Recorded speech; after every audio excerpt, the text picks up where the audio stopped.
Welcome to Our Environment, a video series focused on Two Rivers land, wildlife, and waterways. Brought to you by the City of Two Rivers Environmental Advisory Board.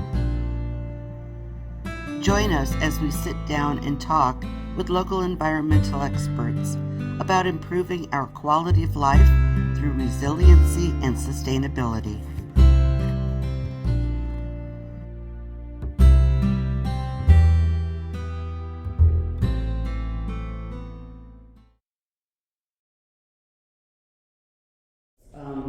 This is the second video in our series that I hope to really grow into a really good library.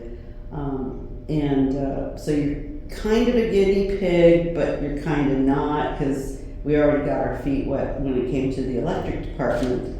So if you would introduce yourself and tell us what your title is and your background. Well, thanks for having me. My name is Julia Nordyke. I am the Water Quality and Coastal Communities Outreach Specialist for Wisconsin Sea Grant. And my background is really focused in water quality, and then also flood resiliency, and then stormwater management, and using green infrastructure to help manage stormwater. Okay, and how long have you been in this position? I've been with Wisconsin Sea Grant for over 11 years. I moved to Wisconsin and Green Bay in 2013, and I work on with Great Lakes communities for water quality and coastal resilience, and I love it. Wisconsin Sea Grant is part of a nationwide network. We are a NOAA, National Oceanic and Atmospheric Administration, the weather people. We're a NOAA partnership with the universities across the country, so any coastal state has a sea grant, including Puerto Rico and Guam even. I think what you can describe us as is, if people are familiar with extension agents and UW Extension, we're kind of, I would classify myself as the extension agent of the Great Lakes. Okay. So I really travel around to the coastal communities of the Great Lakes communities in Wisconsin. So Lake Superior and Lake Michigan, and we do get out and about and travel around and work with those communities. But Wisconsin Sea Grant's mission is really to conserve and support and promote the sustainable use of the Great Lakes and the well-being and health of its coastal communities. Great. And so we do that work by funding research, outreach, and education across Wisconsin on the Great Lakes. Okay. And the Great Lakes are part of our nation's coastlines. Stormwater runoff is very highly concentrated with pollution, and it's one of our largest water pollution issues in the country, actually. And people really just don't realize that that water is going untreated into our water bodies. So, as far as stormwater runoff, what has been the traditional method of handling it? Yeah, so really what happens is we have these buildings and we have roads and parking lots, and traditionally what we do is try to move that water when it rains or the snow melts directly off of it, and that typically goes down into a storm drain or a gutter, and then into a pipe, and then eventually it exits into a river, creek, or lake. I think what most people don't understand is those pipes are not treating the water. It's just going from the surface, and along the way, as it goes off our roofs and those parking lots, it's picking up all sorts of pollution from our cars and oil drips and so forth like that, grass clippings, pet waste.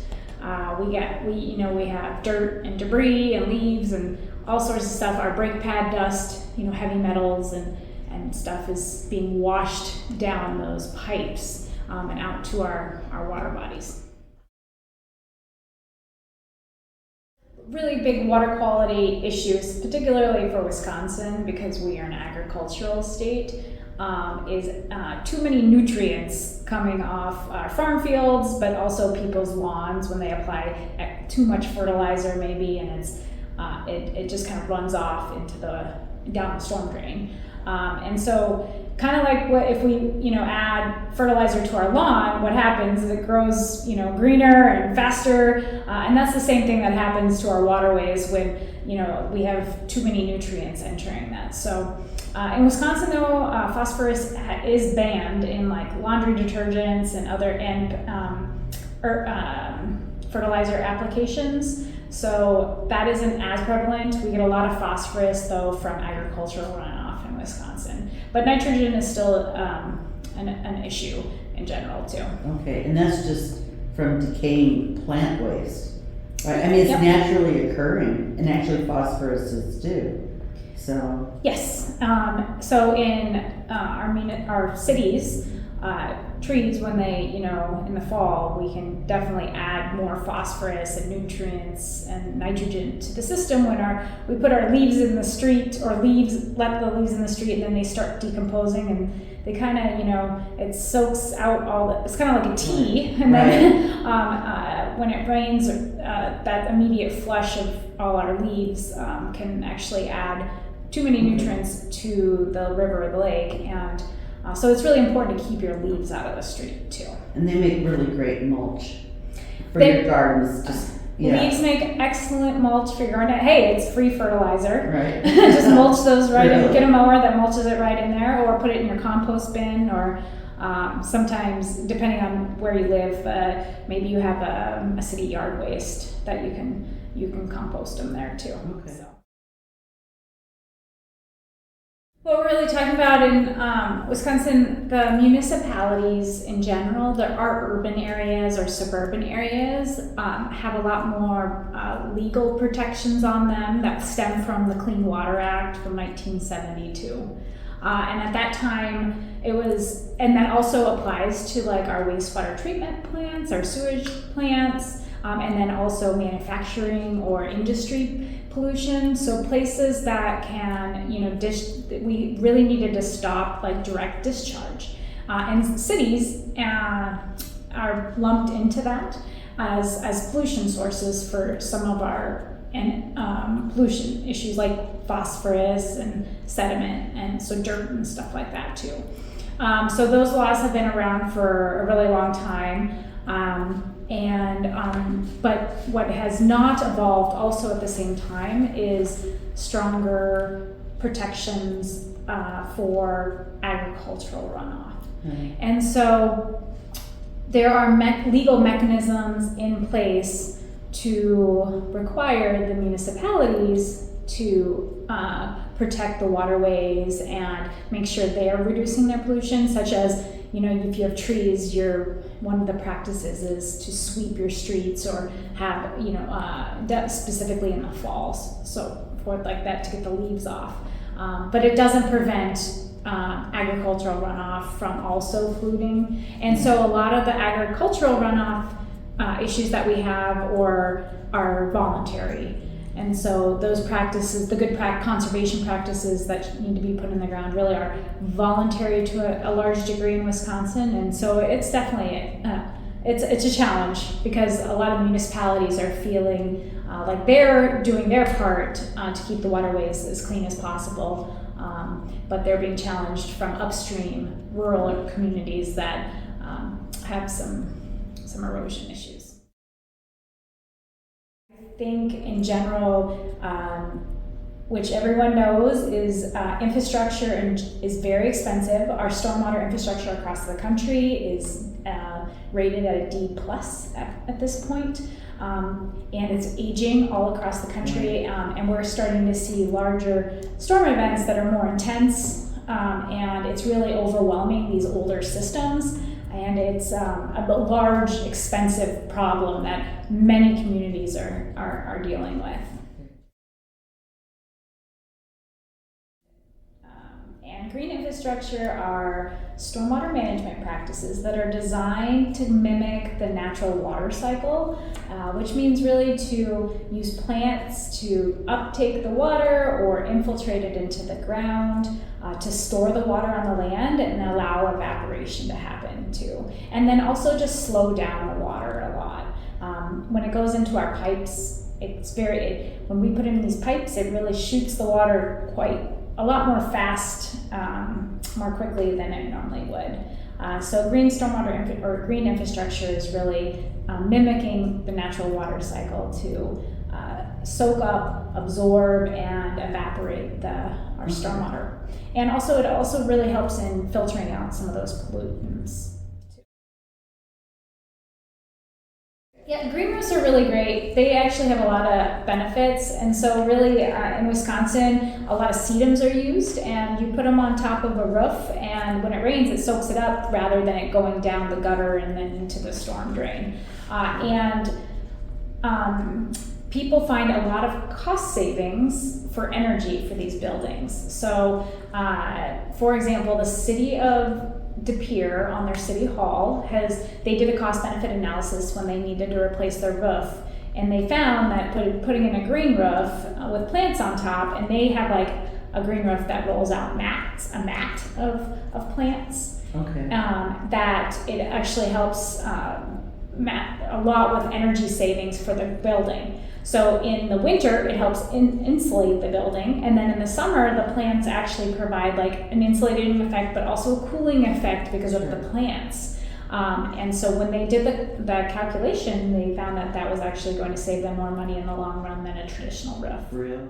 And then so they go on typically flat buildings or flat roof buildings, and they can be. There's one in Green Bay at St. Mary's Hospital that's actually public, that people can go up, visitors can go up to, and St. Mary's Hospital really believes in the connection of nature in healing, and so it's used.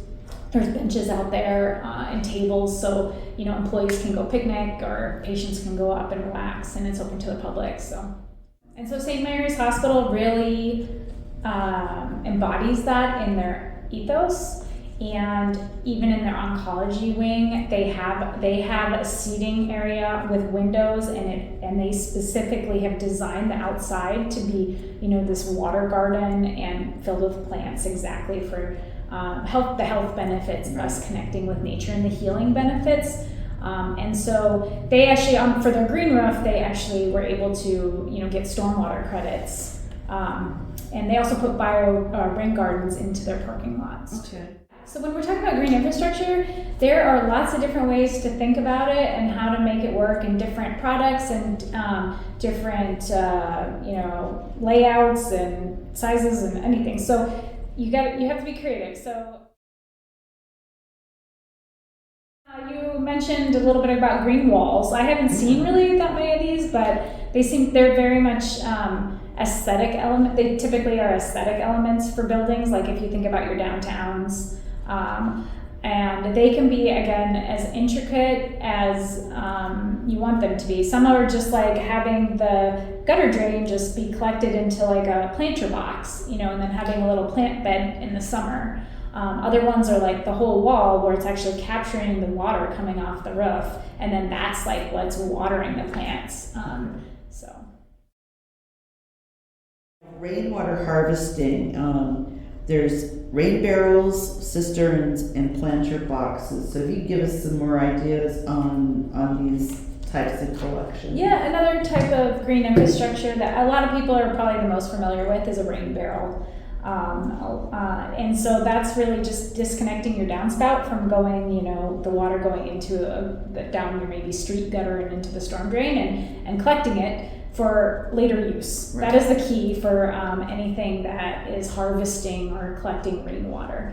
And so, once you have one rain barrel, it's hard to not want more when it hits July or August and you want to water your plants. But you can also think about it on a larger scale for like a school or maybe a marina or something, and they could collect the water and then reuse it to wash their boats with, or the school, maybe more of the landscaping, larger part of the landscaping too. So cisterns are, much larger containers that can collect that roof water. Okay.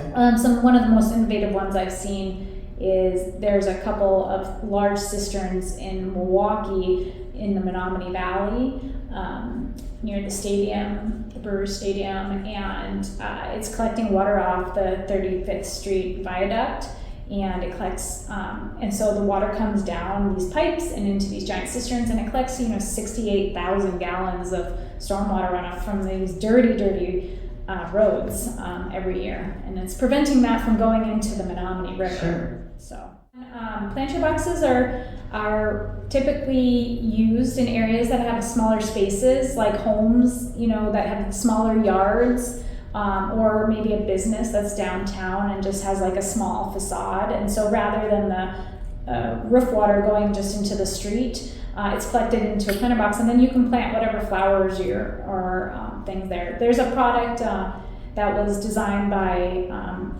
a Wisconsinite called Storm Garden, and it is like 7 rain barrels and a planter box in one, and they're meant to be in the urban environment. So you can plant your veggies, your your peas and your tomatoes or whatever flowers you love, and when the rain comes in into this large planter box, it's watering your flowers and veggies. But then it's also storing all this water so you can use it in other parts of your yard. Okay. Stormwater tree is specifically designed to collect stormwater, and then it's also typically has something underneath the ground that allows the root systems to spread out. So those kind of two things. So what people know of, they're familiar maybe with their street trees on the sidewalk, but typically those are like planted in tiny little boxes, and it really limits the growth of the tree and the longevity of a tree. And so what trees really need is like that space for the roots to spread out, water, and then also be able to have oxygen. So these types of stormwater trees are specifically designed to have those features underground to allow a community to get the full benefits of tree. And once your tree becomes mature, it can soak up a lot of stormwater, and then also it provides shading to buildings and can really help reduce air conditioning costs and makes just your area more pleasant in general, aesthetically. Permeable pavement is, if you think about it, it's where your pavement, like a sidewalk or a parking lot, rather than, it has like gaps in it, and so the water can actually filter down into the ground and it can be absorbed by the ground. And so there's many different products of permeable pavement. It could be pavers, and so then they have like these like gaps in the pavers, and then you can like peer down them. There's also things called porous asphalt, and so it's like, it looks like traditional asphalt, but it's designed where there's holes throughout it, and then the water filters through that. And then there's also things called pervious concrete, but I would typically suggest that in Wisconsin. So some of the most popular ones in Wisconsin are these permeable pavers. Rain gardens are kind of what they sound like. They're gardens that collect rain water.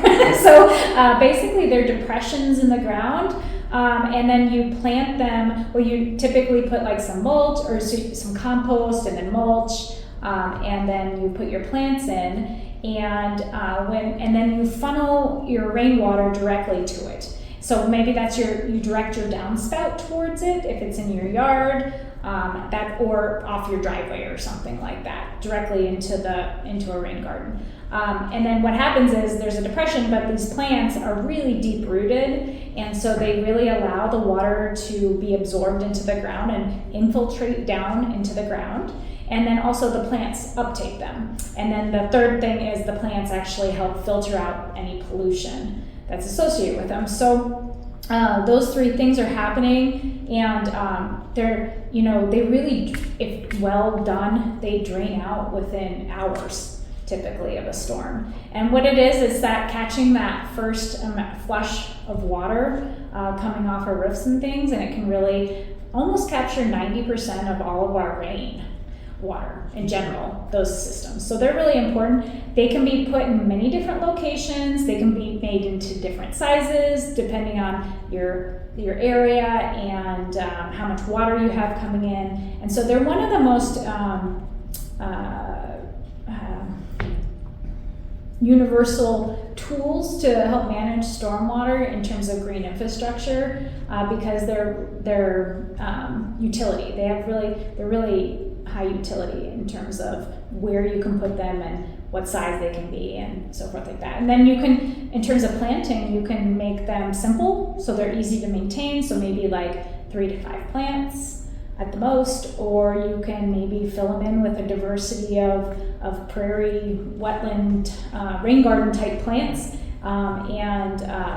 So they can do that too. So thinking about things like that, but they're really widely applicable in a lot of situations. So they're great, and they're different from a bioswale. They're very similar to a bioswale. Really, the only difference is a bioswale is more, it's like longer and stretched out, and it's really meant to help the water move, kind of like a ditch, from one place to another. And so you're still planting it with plants, and so it's soaking up that water, but it's also slowing down the flow of the water rather than just a pipe, like would just shoot the water out. But this is slowing it down and then also soaking up some of that water too. How I view green infrastructure is really what we're changing our mentality about what stormwater runoff is, rather than like a waste that we just want to get off the property and get rid of with all this pollution. We're actually turning it into like a resource. So we can create these amenities that's feeding these plants and animals, and we're enjoying also as part of the community. Thank you for joining us. Please make sure that you check back regularly for new content.